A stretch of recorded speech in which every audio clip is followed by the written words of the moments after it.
Welcome back fundamental classes. और मैं गोपाल आज लेके आया हूँ आपके लिए एक क्विज राउंड जो रिलेटेड है हमारी अनुसूचियों से। तो चलिए सबसे पहले क्वेश्चन नंबर 1 से शुरू करते हैं, जिसके आंसर्स देखते हैं क्या होते हैं। क्वेश्चन नंबर 1, 7वीं अनुसूची में किसका वर्णन मिलता है। मैंने आपको सभी अनुसूचियों के बारे में डिटेल से जानकारी दी थी। अब चलिए इन क्वेश्चन को शुरू करते हैं। 7वीं अनुसूची में किसकी जानकारी मिलती है, किसका वर्णन मिलता है। तो मैंने आपको शुरू की 6 अनुसूचियों को एक ट्रिक्स के माध्यम से बताया था और 7वीं अनुसूची के बारे में बताया था। तो ऑप्शन ए शक्तियों का विभाजन, ऑप्शन बी SC ST के बारे में, ऑप्शन सी दल बदल का विवरण मिलता है, या फिर ऑप्शन डी नगर निगम के बारे में इसका वर्णन मिलता है। तो चलिए इसका आंसर बताते हैं। सबसे पहले बात करते हैं ऑप्शन डी नगर निगम।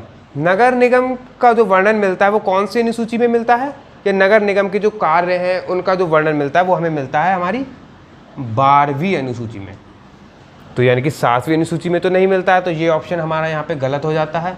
दूसरा दल बदल को याद करने का एक तरीका बताता है 10 नंबर, 10 दल बदल, तो ये मिलता है हमारी 10वीं अनुसूची में। तो ये ऑप्शन भी हमारे यहाँ पे गलत हो जाता है। SC और ST की तरफ आते हैं। SC और ST के बारे में मिलता है हमें 5वीं अनुसूची में, और सिर्फ ST की बात करते हैं तो 6ठी अनुसूची में। और 6ठी जो अनुसूची है उसमें ST के सिर्फ 4 राज्यों के बारे में ही वर्णन मिलता है। अब बचा ये शक्तियों का विभाजन कौन सी अनुसूची में किया गया है। 7वीं अनुसूची में हमारी शक्तियों का विभाजन के बारे में विस्तार से बताया गया है। केंद्र के पास क्या क्या शक्तियाँ होंगी, राज्य के पास क्या क्या शक्तियाँ होंगी, और समवर्ती सूची में क्या क्या शक्तियाँ होंगी। तो चलिए मैंने सारे ऑप्शंस भी आपके इसके साथ साथ क्लियर कर दिए, जिससे आपको ये पता चल जाए। देखिएगा ऑप्शन क्लियर करने इसलिए ज़रूरी थे क्योंकि 7वीं अनुसूची की जगह हो सकता है 10वीं अनुसूची मिल जाए, तो आपको ये वाला क्लियर हो जाएगा, है ना। तो ऑप्शंस के आंसर सही पता होना भी बहुत ज़्यादा ज़रूरी है। तो पहला क्वेश्चन क्लियर हो गया, 7वीं अनुसूची में किसका वर्णन मिलता है, शक्तियों के विभाजन के। दूसरे क्वेश्चन की तरफ चलते हैं। वेतन या भत्ते का वर्णन किस अनुसूची में मिलता है। देखिएगा इसको याद करने का भी मैंने आपको तरीका बताया था। अब ऑप्शंस के साथ चलते हैं हम एक एक करके।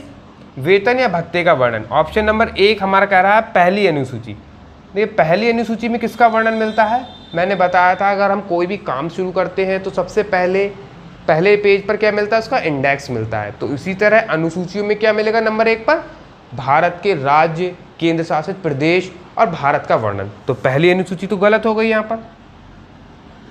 ऑप्शन नंबर 2, 3 और 4। अब हम पहले करते हैं ऑप्शन नंबर सी की तरफ। 5वीं अनुसूची के बारे में अभी मैंने बताया था क्या मिलता है हमें यहाँ पर, SC और ST के बारे में। तो वेतन या भत्ता तो उसमें भी नहीं मिलेगा, ये ऑप्शन भी हमारा गलत हो जाता है। 8वीं अनुसूची में क्या वर्णन मिलता है, मानक भाषाओं का। तो ये ऑप्शन भी गलत हो जाता है। अब देखिएगा क्या बचा, दूसरी अनुसूची। मैंने आपको बताया था कि पैसा 2 नंबर का भी होता है ना। तो पैसा 2 नंबर का होगा तो उसको याद करने के लिए क्या होगा, वेतन। तो वेतन का जो वर्णन मिलेगा या भत्ते का वर्णन जो मिलेगा वो हमें किस में मिलेगा, दूसरी अनुसूची में मिलेगा। देखिए चारों ऑप्शन भी मैं साथ साथ आपको बताता चल रहा हूँ कि किस अनुसूची में क्या मिलेगा। पहली अनुसूची में देश, राज्य और केंद्र शासित प्रदेश की जानकारी मिलेगी। 5वीं अनुसूची में यहाँ पे ही बता चुका हूँ SC और ST का वर्णन मिलेगा। दूसरी अनुसूची में क्या मिलेगा हमारा, वेतन या भत्ते का। और 8वीं अनुसूची में मानक भाषाओं का। चलिए अगले क्वेश्चन की तरफ चलते हैं। क्वेश्चन नंबर 3, सिंधी भाषा किस संविधान संशोधन में जोड़ी गई। अब पहले ये पता चले हमें भाषा जो है वो किस अनुसूची में रखी गई है। तो अभी मैंने आपको बताया 8वीं अनुसूची में मानक भाषाएं हैं। मानक भाषाएं कितनी हैं वो भी एक बार फिर से समझ लीजिएगा। जब संविधान बना था तो हमारे पास 12 मानक भाषाएँ थीं। उसके बाद 14 मानक भाषाएं थीं। उसके बाद इसमें एक भाषा को और जोड़ दिया गया, फिर 3 भाषाओं को और जोड़ा गया, और 4 भाषाओं को और जोड़ा गया, जो वर्तमान में 22 भाषाएं हो गई हैं। 1 और 3 और 4 के बीच में जो प्लस लगाया था मैंने बताया था, ये सब क्या है, संविधान संशोधन हुए हैं। जब 14 के बाद एक भाषा जुड़ी, उसके बाद 3 भाषाएँ और जोड़ी गई, और उसके बाद अगले संशोधन में 4 भाषाएँ और जोड़ी गई।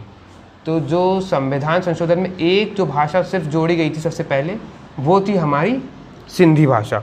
और क्वेश्चन भी हमारा यही पूछा, सिंधी भाषा किस संविधान संशोधन में जोड़ी गई थी।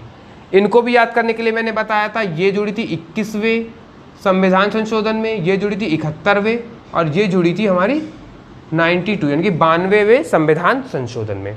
तो सिंधी भाषा इसमें, ये तीनों भाषाएं मैं आपको पिछली वीडियो में बता चुका हूँ, पूरी जानकारी दी थी मैंने सभी अनुसूचियों के बारे में, आपने देखी होगी वो वीडियो। तो 21वें संविधान संशोधन में क्या जोड़ी गई थी? सिंधी भाषा। तो देखिएगा 21वें संविधान संशोधन में यह यहाँ पे क्लियर हो गया। 52वें संविधान संशोधन में क्या हुई थी? 52वें संविधान संशोधन में हमारी 10वीं अनुसूची जोड़ी गई थी, तो ये भी गलत हो गया। 92 बताया मैंने, इसमें 4 भाषाएं जोड़ी गई थी, ये भी गलत हो गया। और 73वें संविधान संशोधन में जो हुआ था वो अभी हम आगे आपको बताएंगे, यानी कि इसका आंसर क्या आ गया हमारा?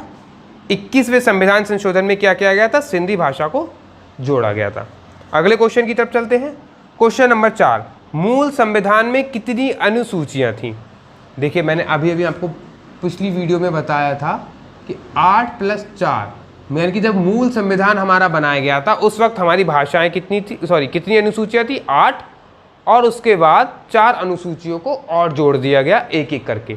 वो किस तरीके से जोड़ी गई थी वो सब मैंने आपको बता चुका हूँ। तो मूल संविधान में जो अनुसूचियों की संख्या थी वो थी हमारी 8। तो देख लीजिएगा 12 ये भी गलत, 10 ये भी गलत, 8 सही और 9 ये भी गलत। आखिरी क्वेश्चन की तरफ बढ़ते हैं। 11वीं अनुसूची कौन से संविधान संशोधन में जोड़ी गई?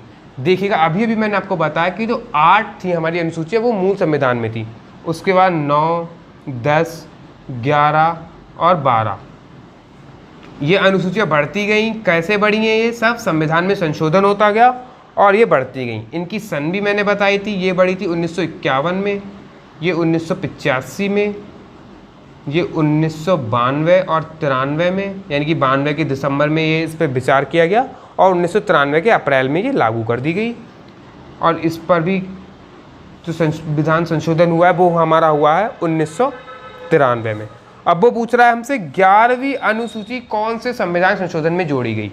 ये 1951 में पहले ही फर्स्ट ही संविधान संशोधन में जोड़ दी गई, उसके बाद ये 52वें संविधान संशोधन में जोड़ी गई थी और ये हमारी दोनों लगातार जोड़ी गई थी 73 और 74वें संविधान संशोधन में।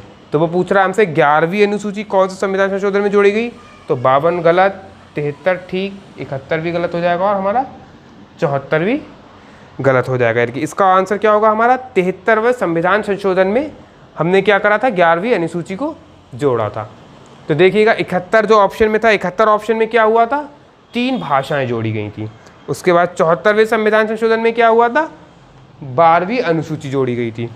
और 52वां जो संविधान संशोधन था उसमें क्या हुआ था? हमारी 10वीं अनुसूची जोड़ी गई थी। तो देखिएगा ये जितने भी ऑप्शन हैं, इन ऑप्शंस में क्या क्या हुआ है ये भी मैं आपको साथ साथ बता दिया है। इससे हमें क्या फ़ायदा मिलेगा? इससे ये मिलेगा कि क्वेश्चंस तो 5 थे, लेकिन अगर देखे जाए तो 4 क्वेश्चन यहाँ, 4 क्वेश्चन यहाँ, 4 क्वेश्चन यहाँ, 4 क्वेश्चन यहाँ, यानी कि कुल मिलाकर हमारे इन 5 क्वेश्चंस की मदद से अगले 20 क्वेश्चंस तैयार हो गए हैं जो किसी भी एग्जाम्स के लिए बहुत बेनिफिट देंगे। ठीक है, धन्यवाद।